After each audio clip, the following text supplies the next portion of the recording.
Hey y'all, how are you going? Krystal here, and welcome to the tea with Krystal. I don't have my tea right now. I already drank my coffee. It is 11:28 in the morning, and I want to welcome you to my channel. If you're new here, welcome. If you're returning, welcome back. Um, so as I go with the direction of my channel, I just share like my life journey. And right now I'm in the phase of like sharing, just testifying about the goodness of God because we as sons and daughters of God, like we tend to forget about the things that God has done for us, which is the inspiration behind the tea with Krystal, something that the Holy Spirit gave me to do. I haven't been 100% obedient in it, but y'all, I'm just gonna take what God is doing, trust Him, and run with it. We have our own plans and our own agendas, and we feel like uh, whatever God tells us to do sometimes is not good enough. Forgive me for that, Lord. But I was supposed to be doing the tea with Krystal every day for the past few months, and I just haven't. We get caught up in the day to day and just feel like, oh, I don't have nothing worth sharing. But that's not the case. God is so good, and He does so much for us each and every day, and we think it has to be big things to get on here and share and stuff like that. And God is just great. Just for me to be sitting here and recording this video, sharing my life is a gift from God. Like to be breathing and speaking and and then I was just down last week, like got something from my kids, and I was down for like 2 days. So I'm just thankful that I'm here. So anyway, so the tea with Krystal today is so first I'm just sharing my testimony, the testimony, and talking about the goodness of God. So I wanted to share really quick just how God saved me before and during my labor with my fifth child, Ava. She was born December 19th, 2021. I'm going to say 2019. And she was just a part of like this journey or story of me moving my family, like me and my family, my husband, my children. We moved to Georgia from Florida, like y'all, and it happened in like 3 months. We said, okay, we're gonna move, and this was Thanksgiving, November 2000, no, November 2020, and by February 28th,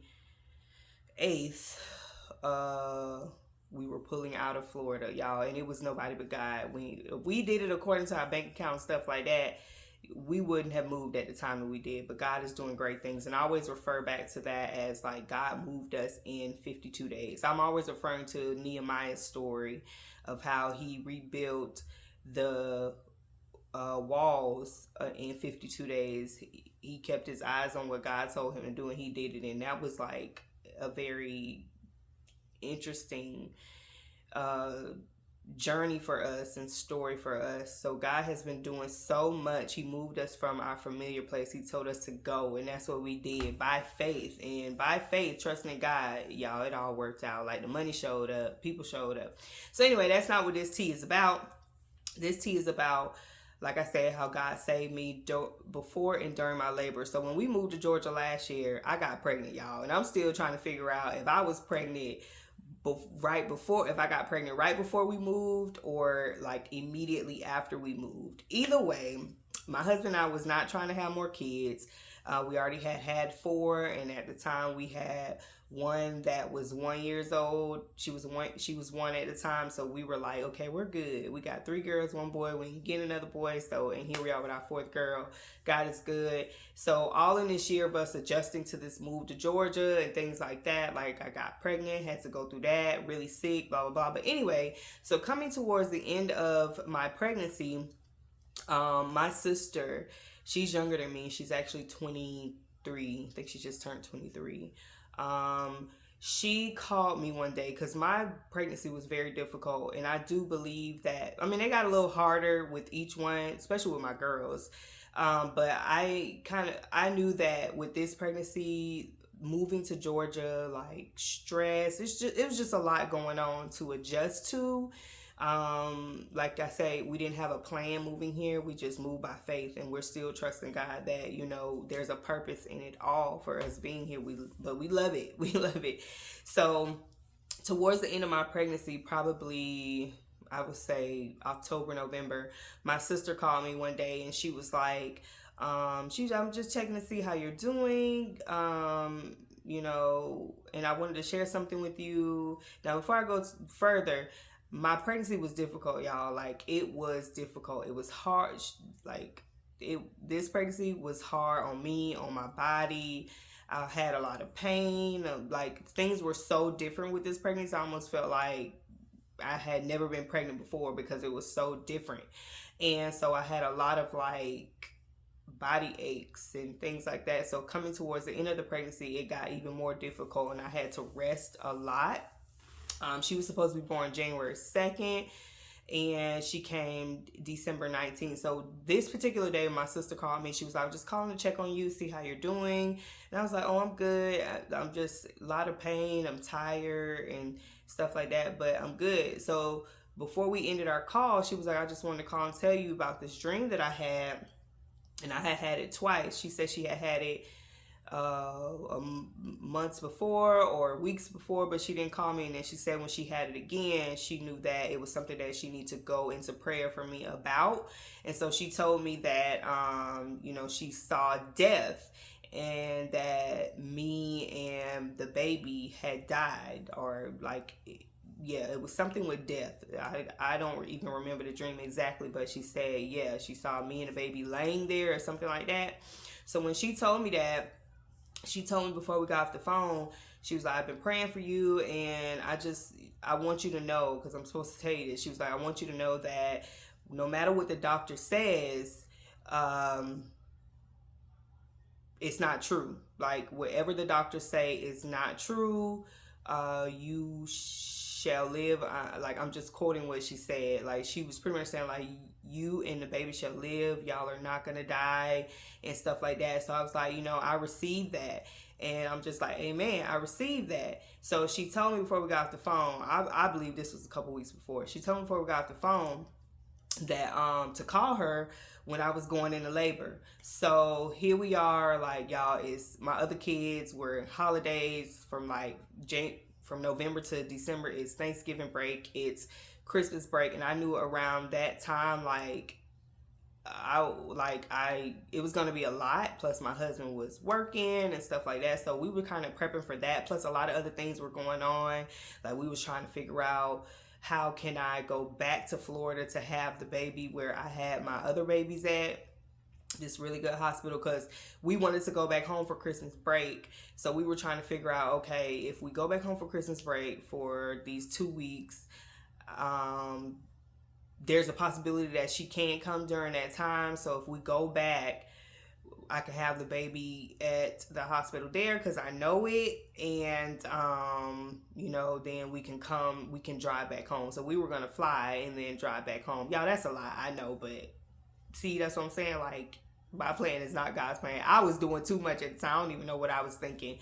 Because as it got closer, I was like, okay, I can't even travel. I can't sit in the car too long. That'll be too much for me. I'm going to have to be going to pee every 5 minutes. We're going to be taking 13 hours to get to Florida from Georgia. So when she said that, it did slip my mind, and we were just moving, you know, life was happening. We was prepping for this baby. My husband was starting a new job, kids on Thanksgiving break, Christmas break coming up, and we were just trying to figure out how we were going to make all of it work. So getting closer and closer, like the pain and everything just got so much more worse. Not worse where, you know, I need to go to the hospital and stuff like that. They put me on bed rest or anything. I put myself on bed rest. But it was a lot of pain, like my pelvic area and stuff like that. So anyway, she did end up coming early. She came December 19th. I went into labor, that was a Sunday. I went into labor, I would say the 17th, which was a Friday, and that was the last day for the kids before Christmas break. So, um, I was in labor from the 17th and, just handling it, contractions and stuff like that. And then Saturday came, and then my contractions, they came on Friday, got a little bit slower. So it slowed down. I didn't go to the hospital because it's like after having multiple babies, like when to go to the hospital and when not to go to the hospital. So a lot of hospitals are just like, okay, you're not in labor, your contractions are not progressing, your labor, like they're not getting closer together, go back home, and I didn't want to go through that. I've learned from that. So on Saturday, I was having them closer together, and they started from like maybe early that evening on Saturday the 18th. Y'all, I think, yeah, 19th. This 19th was Sunday.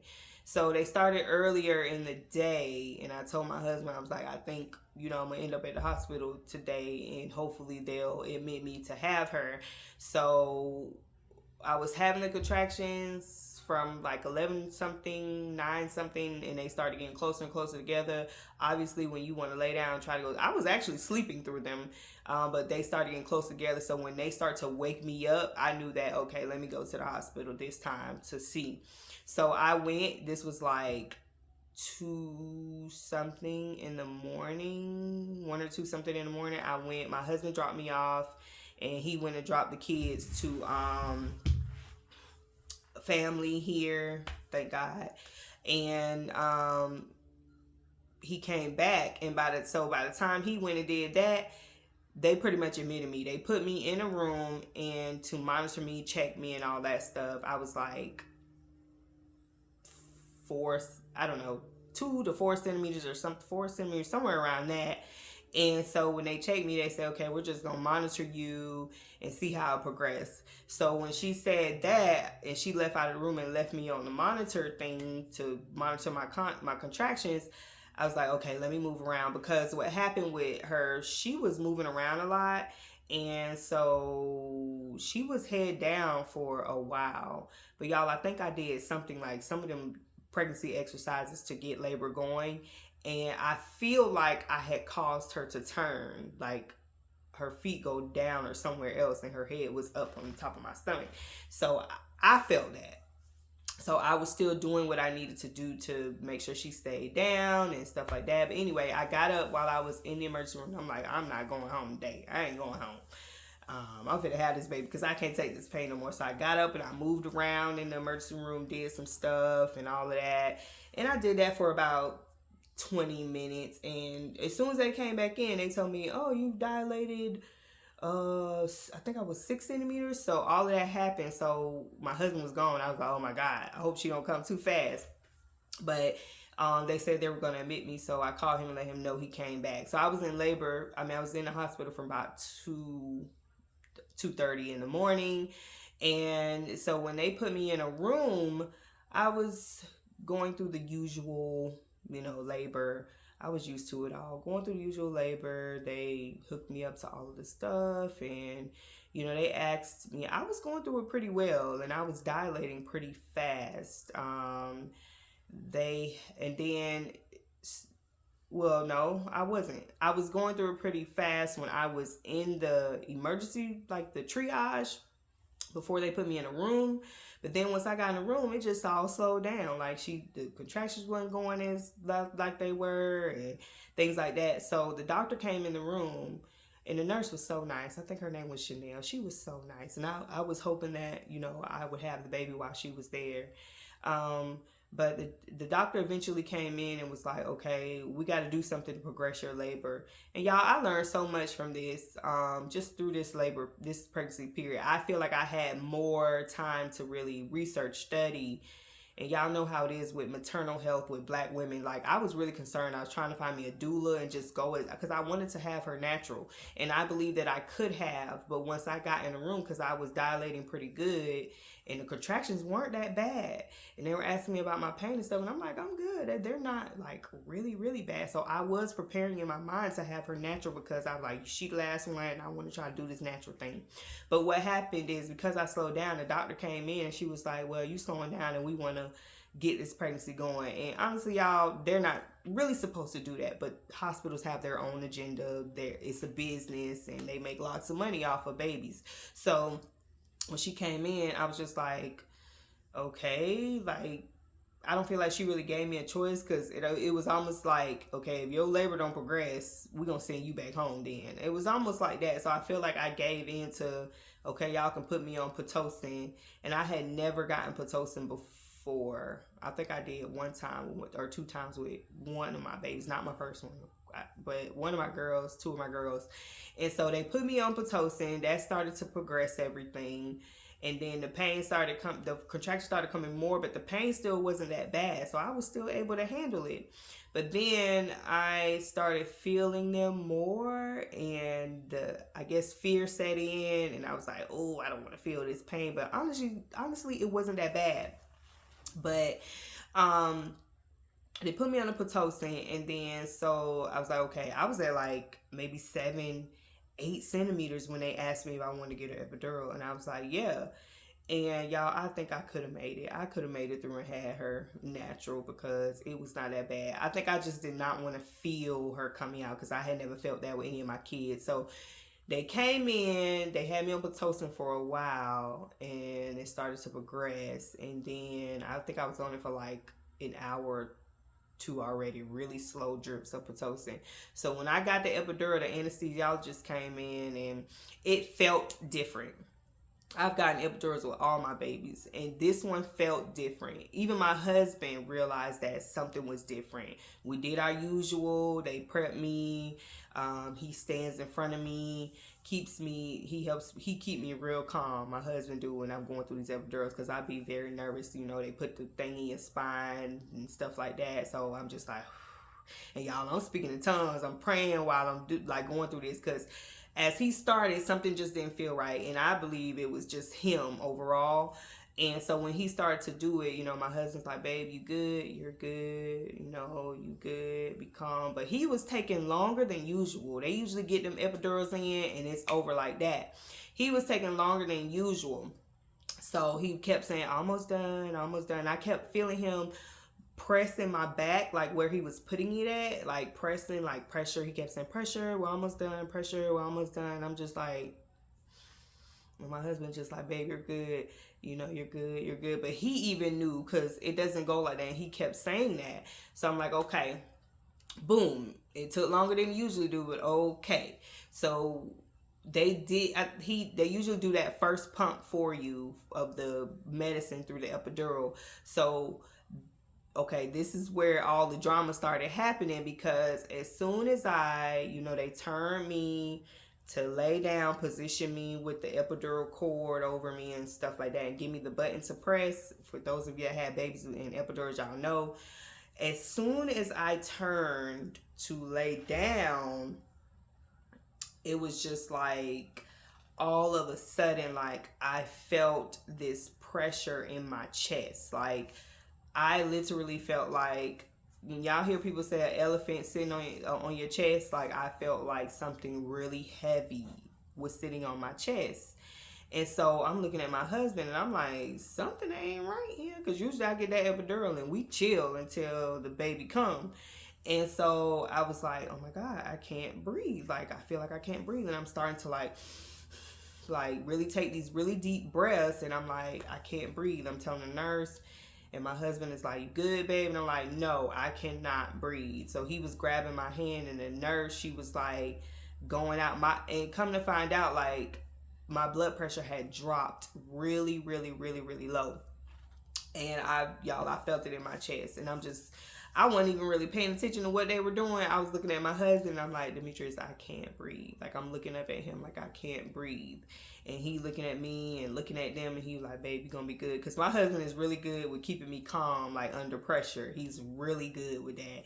And he just like, babe, he rubbed my hand, you gonna be good and stuff like that. So I'm laying there and they just scrambling, going to grab all this medicine and stuff. Like, my blood pressure had dropped real low. And they were saying the blood pressure of my baby had dropped really low.